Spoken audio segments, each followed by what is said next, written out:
Replacing of a single page from PDF file.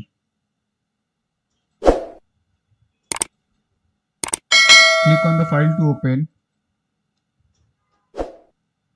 You can see this is the first page. It has logo. This is the logo.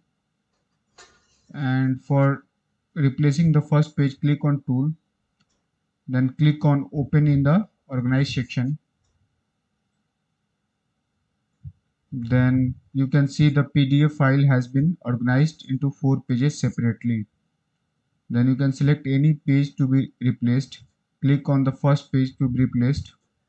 Click on replace option. It is asking for the replacement page. Click on the second file. Then click on open. This is the original. It says replace page 1 to page 1 of 4, which means we are replacing page 1 out of page 1 to 4 of the document replacement with pages 1 to 1 of 2.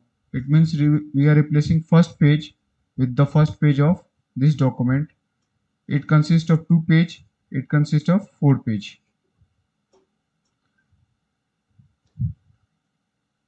Then click on OK. Are you sure you want to replace the page 1? Yes. You can see the first page has been replaced. Then click on close. You can see the first page has been replaced. There is no logo sign. In this way, you can replace a single page.